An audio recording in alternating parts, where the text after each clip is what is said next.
जय श्री कृष्णा। आज मैं आप सभी को गुरु प्रदोष व्रत की कथा सुनाऊंगी। इससे पहले हम गुरु प्रदोष व्रत की महिमा के बारे में जानेंगे। प्रदोष व्रत भगवान शिव और मां पार्वती को प्रिय है। इसमें देव गुरु बृहस्पति और भगवान शिव दोनों का आशीर्वाद प्राप्त होता है और प्रदोष व्रत भोलेनाथ के लिए रखा जाता है। गुरुवार के दिन पड़ने वाले प्रदोष को गुरु प्रदोष कहते हैं। प्रत्येक मास के कृष्ण पक्ष और शुक्ल पक्ष की त्रयोदशी तिथि के दिन प्रदोष व्रत का पालन किया जाता है।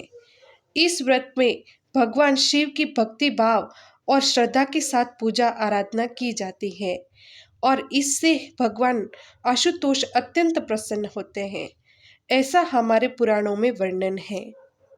अब हम कथा प्रारंभ करते हैं। एक बार देवराज इंद्र और वृत्रासुर की सेना में भयंकर युद्ध हुआ। देवताओं ने वृत्रासुर की सेना को पराजित करके नष्ट भ्रष्ट कर दिया। यह देखकर वृत्रासुर अत्यंत क्रोधित हो गया और स्वयं युद्ध करने के लिए उद्यत हुआ। आसुरी माया से उसने विकराल रूप धारण कर लिया। सभी देवता भयभीत होकर देवगुरु बृहस्पति के शरण में पहुंच गए और देवगुरु बृहस्पति से वृत्रासुर से मुक्ति के लिए प्रार्थना करने लगे। देवगुरु बृहस्पति बोले, पहले मैं तुम्हें वृत्रासुर का वास्तविक परिचय दूंगा, फिर मैं उससे मुक्ति का उपाय बताऊंगा। वृत्रासुर बड़ा तपस्वी और कर्मनिष्ठ है। उसने गंधमादन पर्वत पर घोर तपस्या कर भगवान शिव को प्रसन्न किया। पूर्व जन्म में वह चित्ररथ नाम का राजा था। एक बार वह अपने विमान से कैलाश पर्वत पर चला गया।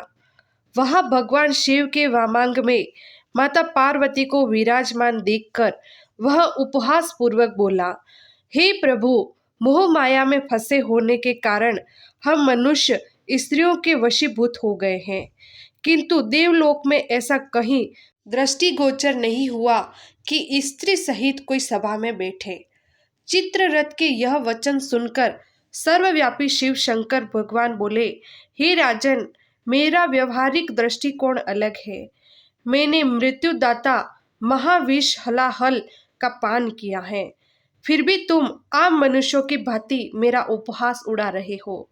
माता पार्वती अत्यंत क्रोधित होकर चित्ररथ से कहने लगी, अरे दुष्ट, तूने सर्वव्यापी महेश्वर के साथ साथ मेरा भी उपहास उड़ाया है।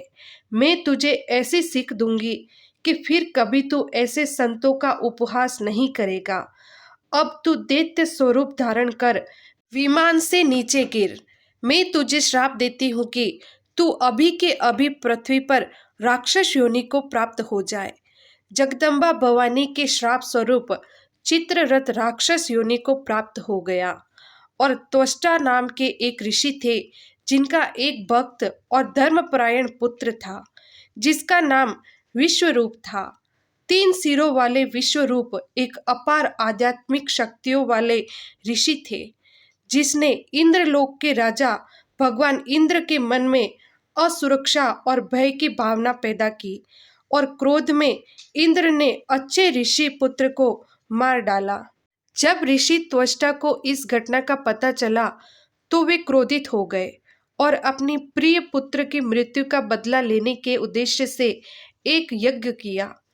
पवित्र अग्नि से ऋषि त्वष्टा के एक और पुत्र का जन्म हुआ, जिसका नाम उन्होंने वृत्रासुर रखा। यही पूर्व जन्म में राजा चित्ररथ था और जिसके जीवन का एकमात्र उद्देश्य देवराज इंद्र को नष्ट करके अपने भाई की मृत्यु का बदला लेना था।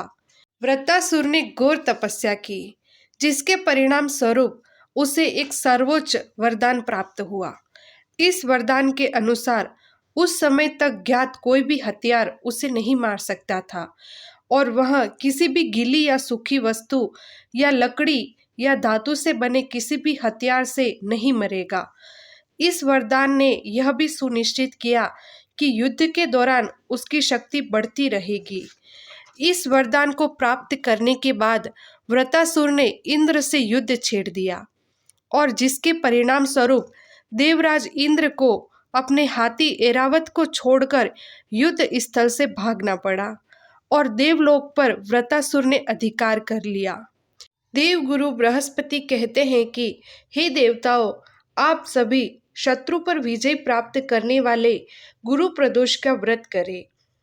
देवगुरु के कहे अनुसार सभी देवताओं ने गुरु प्रदोष का व्रत किया।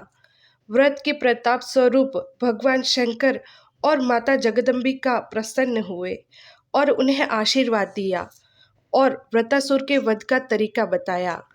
इसके बाद जब वृत्रासुर समुद्र तट पर सो रहा था, तब इंद्र ने समुद्री झाग एकत्र किया, क्योंकि वह न तो गीला था और न ही सूखा, न ही लकड़ी थी और न ही कोई धातु, और इसे निश्चित रूप से हथियार की श्रेणी में नहीं रखा जा सकता था। वृत्रासुर को मारने के लिए समुद्र के झाग को हथियार के रूप में इस्तेमाल करने के इरादे से इंद्र ने देवी को झाग में प्रवेश करने के लिए बुलाया। जब देवी ने झाग में प्रवेश किया, तब इंद्र ने झाग के प्रहार से वृत्रासुर को वही मार डाला। वृत्रासुर के आतंक से छुटकारा पाने वाले देवताओं ने जरूरत के समय उनकी मदद करने वाली देवी माँ जगदम्बा भवानी की स्तुति की। इस प्रकार माँ जगदम्बा ने वृत्रासुर के आतंक से देवताओं को मुक्ति दिलाई। गुरु प्रदोष का व्रत शत्रु पर विजय प्राप्त करने के लिए किया जाता है। प्रदोष व्रत का पूजन गोधूली वेला अर्थात संध्या के समय किया जाता है। अगर आपको यह कथा अच्छी लगी हो तो कमेंट बॉक्स में जय जगदम्बे जरूर लिखिए।